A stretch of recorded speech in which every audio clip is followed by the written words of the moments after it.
those of you that don't know me or don't know me well, I'm a violinist, and I also am a landscape designer of sustainable sacred spaces. And I enjoy doing both a lot. In fact, I don't want to just do one. I like doing all of that. I like creativity in many ways, and I like the sacredness of space and the sacredness of creating space, whether it's in a garden or in a room or just in the heart of another person that I may have the opportunity to touch with a few words or a few notes coming from my violin and now sarangi. So the sarangi represents to me, and the journey to India to really take it on, a lot about my spiritual journey. And there were a lot of things going on, and I fell in love with this piece and fell in love with the instrument and started listening to it so much I must have driven Sabrina crazy.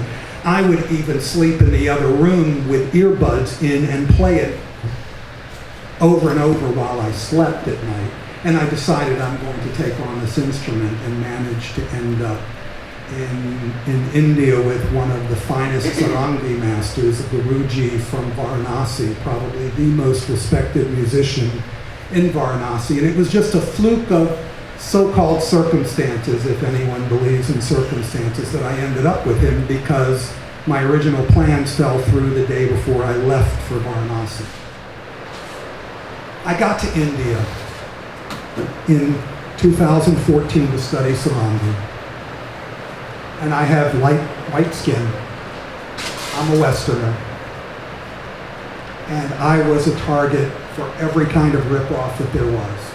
Instead of 30 rupees, they would ask 300 rupees.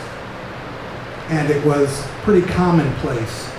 So I started asking a few of my friends and my Guruji and a few different people, what things should cost, and what they pay and what would be realistic, because, even though I'm certainly not wealthy by some of their standards, we're the poorest of us are pretty well off in this room compared to many of the people there. I think that part of our society in the West has made doing, and I use the word doing very explicitly, much more important than the idea of being. Our happiness is not based on what we have or what we do. It's not based on what we wear or the car that we drive or the bicycle that we ride. It's not based on a piece of sound equipment or an instrument to learn how to play or any of that. It's based on us internally being at peace with ourselves and walking through every moment of life in gratitude for the breath that brings this moment to us.